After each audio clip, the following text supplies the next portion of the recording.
More chemical reactions. Our objective is to understand what constitutes a chemical reaction. So in this lab, we're going to be taking a set of reactions and we're going to be making a bunch of observations which include qualitative and quantitative observations. And down the road, we're going to take what you have and we're actually going to be writing out chemical reactions with the chemical equations and helping you to understand what exactly you produce in each one of these reactions. So this lab will come back soon in class. So pay attention. Now, before each reaction, you and your team need to make a prediction on what you think will happen, your hypothesis. And so in your results part of this lab, I've asked you to propose what you think will happen. Some of these reactions we've done before, so you should have a good idea what's going to happen. Some of these reactions, I've added a little component to it, and go ahead and make a guess on what you think is going to happen, and then let's see what happens actually with the reaction, and we'll see if you're right. Safety. A few safety issues we need to work with. We are working with hydrochloric acid again, so again, chemical hygiene should be at its highest. You are also going to be burning magnesium for the first time. Do not look directly at it when we burn magnesium. You need to look away from it. Okay? It will burn with a bright white light. I've heard students before say it equates to welding. Absolutely. You can look away from it and still see what's happening. Okay? So let's do this lab. Okay, so the first thing we're going to do is we're working with magnesium ribbon, and we're going to obtain a piece of magnesium ribbon. And before you weigh it, please make sure you put down weighing paper. Zero it out. And weigh your ribbon. Now, if you're not getting a good mass, you may have to curl it a little bit.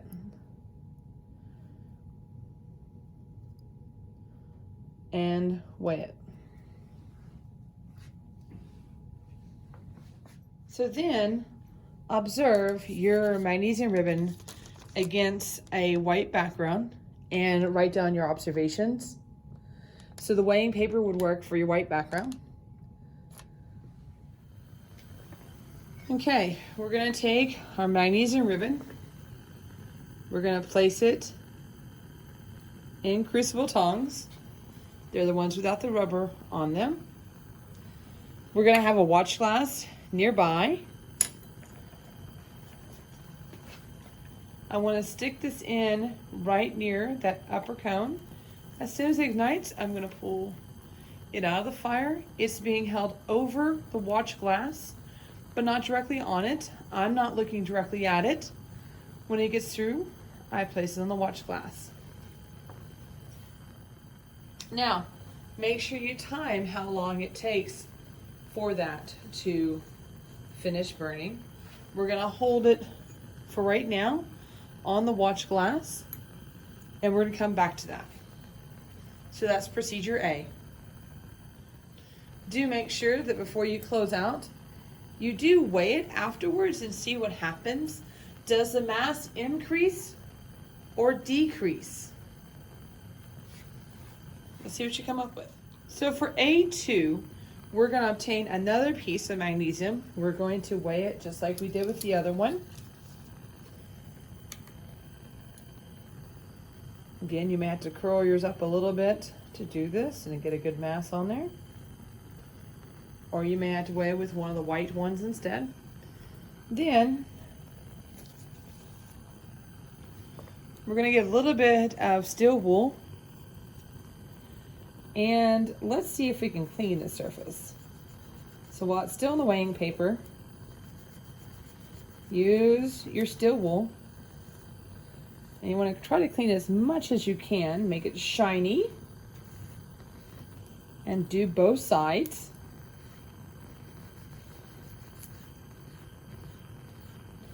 When you get this part done, you're going to reweigh again just to see that the mass has changed. Okay, and do write down your appearance. So here it is, and it looks a little shinier.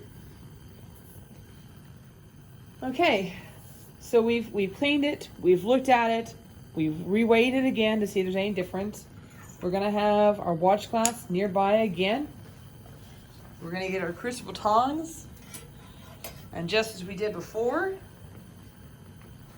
we're gonna stick it in the fire, ignite it, and hang on to it.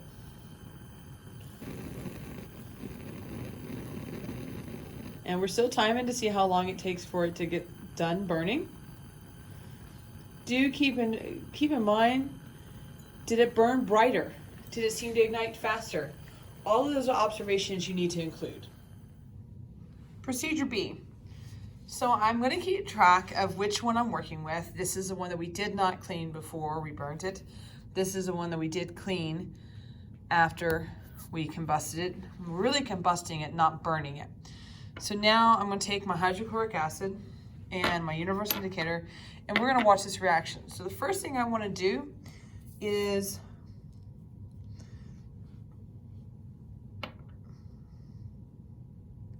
I'm going to place no more than 10 drops of the hydrochloric acid.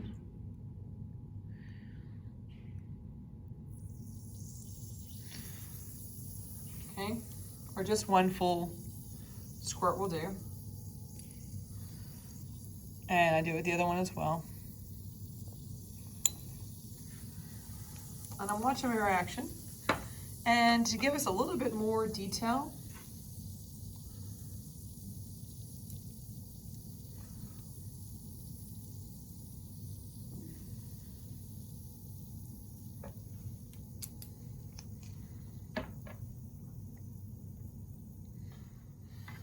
so we added in universal indicator. That just gives us some more information about what's happening in the reaction. If you're having trouble seeing your color that your acid is turning, I would suggest you still have your weighing paper from when we used it earlier. Place a white sheet of paper or use your weighing paper from earlier. And that way you can kind of see what's going on. We're looking to see what the pH is when this gets done reacting. Now, final step is to dispose of all of this into the waste bucket after you recorded your results. For procedure C, copper sulfate, I want you to measure out 5 grams of the copper sulfate, and we're going to place it into a test tube, and we're going to set up our test tube onto our ring stand. And so I have my ring stand set up. I have my clamp on my ring stand. We're using a test tube clamp, and we're going to light the Bunsen burner up. I want to control the Bunsen burner's height this time. I want to try to lower it, and we're going to see what happens with the copper sulfate as we heat it. So here we are heating it. You'll notice that the Bunsen burner is really not that high. I'm using my clamp. My clamp is situated a little bit higher up onto my test tube. I'm making observations. I see something accumulating here. I'm getting a color change there. I'm going to write all of this down. Okay? And I'm looking for a significant color change. So looking good, I'm getting a nice color change here. It looks like it's turning white on us. We're getting a crackling sound. Earlier we had a little bit of vapor being given off. And so it tells you in the procedure to take a little bit of distilled water, and we're going to carefully put it in there. Notice I'm not standing over it. So what happens when I add the water? Does the blue crystals, do they go back to blue? Something to think about. So you can do this a few more times, and then you're going to evaporate all the water off and then weigh it one last time. So you could weigh your test tube before you put the copper sulfate in there.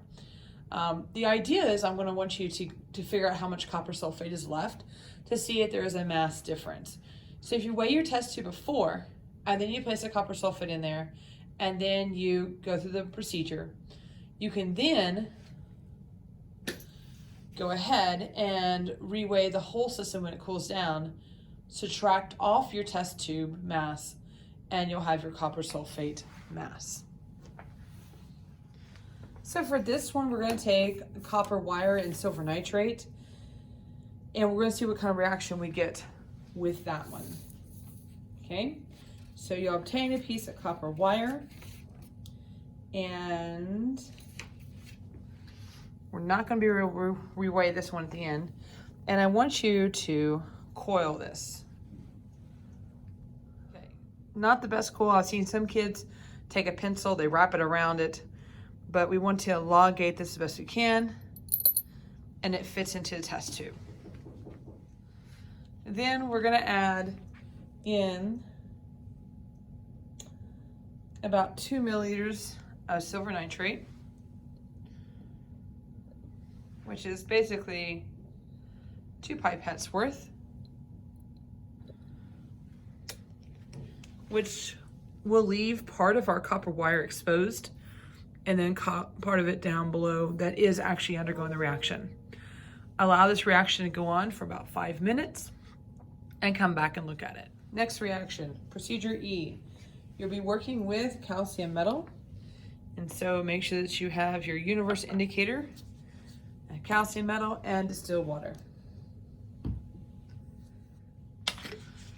So we're going to obtain a piece of calcium metal,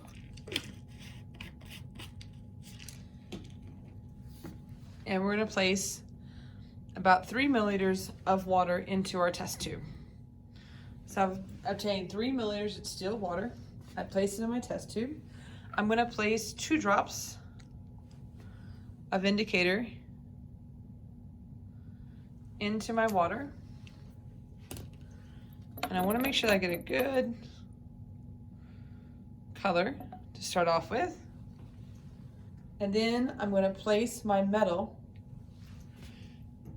into my test tube.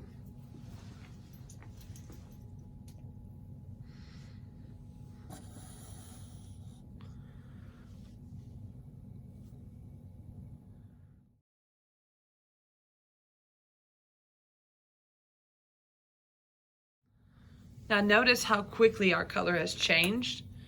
If you fill your test tube, again, we're going to keep this on the test tube rack. Notice how violent that reaction appears to be. So this room, we're only using 1 piece. Watching the reaction.